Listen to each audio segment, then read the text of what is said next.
M Hasan മാധ്യമങ്ങളെ കാണുകയാണ്. UDFന്റെ നിലപാട് പ്രഖ്യാപനം.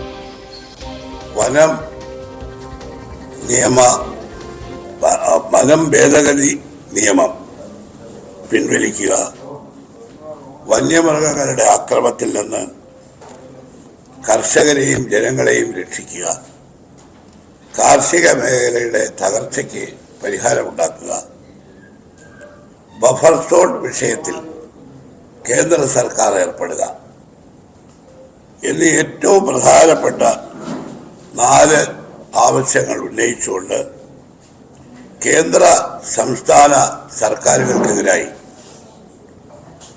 പ്രതിപക്ഷ നേതാവ് VD സതീശൻ നയിക്കുന്ന മലയോര സമര പ്രചരണ യാത്ര നടത്താൻ UDF തീരുമാനിച്ചിരിക്കുന്നു.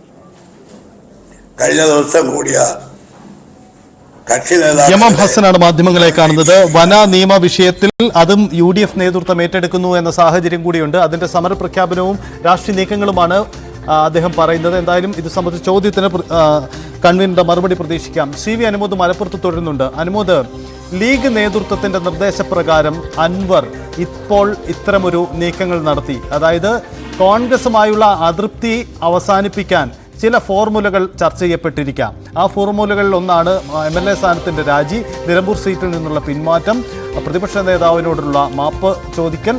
ഈ നടപടികളൊക്കെ ലീഗിന്റെ കൂടി അറിവോടെയാണ് എന്ന ഒരു രാഷ്ട്രീയ സാധ്യത എത്രമാത്രമുണ്ട്? കാരണം അൻവറും ലീഗ് നേതൃത്വവും തമ്മിൽ വളരെ നല്ല ബന്ധമായിരുന്നല്ലോ.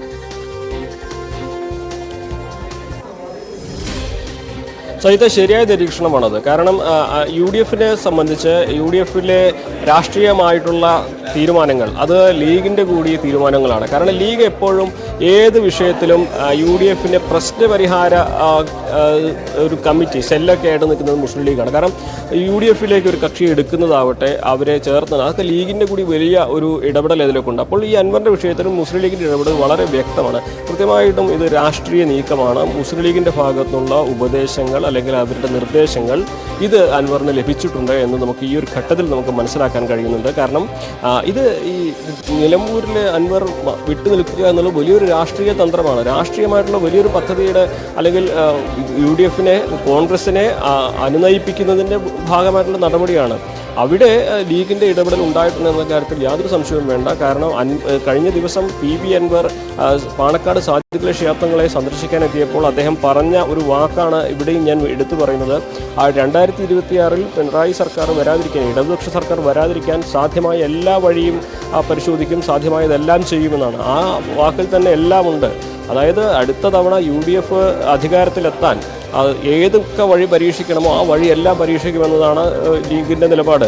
അതിലേറ്റവും പ്രധാനമാണ് PV അൻവറിൻ്റെ സ്വാധീനമുള്ള മേഖലകൾ. PV അൻവറിൻ്റെ സ്വാധീനം കേവലം നിലമ്പൂരിൽ ഒതുക്കി നിർത്താനും കഴിയില്ല എന്ന് പറയുന്നതിൻ്റെ കാരണം അൻവർ ഇപ്പോൾ നടത്തുന്ന ആ യാത്ര അല്ലെങ്കിൽ അദ്ദേഹം ഉന്നയിക്കുന്ന വിഷയം വനം വന്യജീവി നിയമ ഭേദഗതി എന്നുള്ളത് മലയോര മേഖലകളിലെല്ലാം വലിയ ചർച്ചയാക്കാൻ അൻവറിന് ശ്രമം നടക്കുന്നുണ്ട്. അതിന് UDFിന് ഒരു പിന്തുണ കിട്ടുകയാണെങ്കിൽ സ്വാഭാവികമായിട്ടും അവർക്ക് രാഷ്ട്രീയമായിട്ട് അടുത്ത തെരഞ്ഞെടുപ്പിനെ സംബന്ധിച്ച് മുന്നോട്ട് വയ്ക്കാൻ കഴിയുന്ന പ്രധാനപ്പെട്ട ഒരു ആയുധമാണത്. അത് ഏറ്റവും അധികം സ്വാധീനം ചെലുത്തുക ഇടതുപക്ഷത്തിൻ്റെ നിയന്ത്രണത്തിലുള്ള പല മേഖലകളിലുമാണ്. ഇടതുപക്ഷത്തിൻ്റെ കോട്ടകളിലേക്ക് കടന്നു കയറാൻ വനം വന്യജീവി നിയമ ഭേദഗതി ഉപയോഗിച്ചുകൊണ്ട് അതിനെതിരെയുള്ള പോരാട്ടം കൊണ്ട് അൻവറിന്റെ നേതൃത്വം നടത്തുന്ന ശ്രമങ്ങൾക്ക് സാധിക്കും. അതിന് UDFിന് പിന്തുണ കിട്ടുകയാണെങ്കിൽ സ്വാഭാവികമായിട്ടും UDFിന് അവിടെ നേട്ടമുണ്ടാക്കാൻ കഴിയും. അപ്പോൾ അൻവറിനെ മുന്നണിയിൽ കൂട്ടിയില്ലെങ്കിൽ പോലും പുറത്തുനിന്ന് പിന്തുണ കൊടുക്കുന്ന തരത്തിലാണെങ്കിൽ പോലും അൻവറിനെ കൂടെ നിർത്തുന്നതിൽ UDFിന് യാതൊരു നഷ്ടവും ഉണ്ടാകില്ല എന്നറിയാം. ആ സാഹചര്യത്തിലാണ് മുസ്ലിം ലീഗിന്റെ കൃത്യമായ ഇടപെടൽ ഈ വിഷയത്തിൽ ഉണ്ടാകുന്നുണ്ട് എന്ന് നമുക്ക് പറയാൻ കഴിയുക. അതുപോലെ തന്നെ കോൺഗ്രസ് മുന്നോട്ട് വയ്ക്കുന്ന ആ ഒരു പ്രധാന പ്രശ്നം, കോൺഗ്രസിന്റെ സീറ്റുകൾ കൊടുക്കില്ല, പകരം ലീഗിന് താല്പര്യം ലീഗിന്റെ സീറ്റ് കൊടുക്കട്ടെ എന്ന് പറയുമ്പോഴും അവിടെ നമ്മൾ തിരുവമ്പാടി ചർച്ചയ്ക്ക് എടുക്കുന്നതിന്റെ പ്രധാനപ്പെട്ട ഒരു കാരണവും അത് ലീഗിന്റെ സീറ്റാണ് എന്നുള്ളത് കൊണ്ടാണ്. മാത്രമല്ല ലീഗ് പരാജയപ്പെട്ടു നിൽക്കുന്ന സീറ്റ് കൂടിയാണ്. അങ്ങനെ പരാജയപ്പെട്ട സീറ്റിൽ ഒരു പരീക്ഷണം നടത്തുവാൻ ഒരു പക്ഷേ ലീഗിനെ സംബന്ധിച്ച് മടിയുള്ള സാഹചര്യമായിരിക്കില്ല. എന്തു തന്നെയാണെങ്കിലും അൻവറിൻ്റെ ഇനിയുള്ള കേരളത്തിലെ ഈ ഒരു രാഷ്ട്രീയ നീക്കങ്ങളിലെല്ലാം പ്രധാനപ്പെട്ടത് ലീഗിൻ്റെ ഇടപെടൽ തന്നെയായിരിക്കും ഉണ്ടാവുക. ലീഗിൻ്റെ സ്വാധീനങ്ങൾ ഉണ്ടാകും. UDFിൻ്റെ ഭാഗമായിട്ട് അൻവർ മത്സരിച്ചാലും അല്ലെങ്കിൽ UDFിനെ പിന്തുണച്ചുകൊണ്ടുള്ള നിലപാട് സ്വീകരിച്ചാലും മുന്നോട്ട് പോകുമ്പോഴും അതിലും ലീഗിൻ്റെ സ്വാധീനം ഉണ്ടാകുമെന്നുള്ളത് വളരെ വ്യക്തമാണ്. സജിത്, അത് വളരെ പ്രധാനപ്പെട്ട കാര്യമാണ്. എന്തായാലും PK കുഞ്ഞാലിക്കുട്ടി അടക്കം മാധ്യമങ്ങളെ കാണുമ്പോൾ എന്ത് പറയുമെന്നത് നിലപാടാണ്. എപ്പോഴും ലീഗിനോടൊരു കരുതൽ PV അൻവർ നടത്തുന്നുണ്ട്. ഇന്നത്തെ വാർത്താ സമ്മേളനത്തിലടക്കം അത് പ്രകടമായിരുന്നു. കാരണം ലീഗ് നേതാക്കളെ വർഗീയമായി ചിത്രീകരിക്കുന്ന CPM-ന്റെ നീക്കത്തിനെതിരെ അൻവർ രംഗത്തെത്തുന്നു എന്ന് പറയുമ്പോൾ അത് ലീഗിന് വേണ്ടി എടുക്കുന്ന നിലപാട് കൂടിയായി മാറുകയാണ്. അങ്ങനെ എന്തായാലും അൻവർ ലക്ഷ്യമിടുന്നത് ലീഗുമായുള്ള ഏറ്റവും വലിയ സഹകരണമാണ്. കാരണം ലീഗിൻ്റെ സീറ്റ് ഏറ്റെടുക്കാനുള്ള സാധ്യത, അവിടെ ലീഗിൻ്റെ വോട്ടുകൾ നിർണായകമാണ്, UDF വോട്ടുകൾ നിർണായകമാണ്. എന്തായാലും PV അൻവർ ലക്ഷ്യമിടുന്നത് UDF രാഷ്ട്രീയമാണ്. ആ UDF രാഷ്ട്രീയത്തിലേക്ക് തന്നെ അദ്ദേഹം അടുക്കുകയാണ്. അതിനുള്ള വഴിയൊരുക്കലാണ് അൻവർ തന്നെ നടത്തുന്നത് എന്നതാണ് സാഹചര്യം.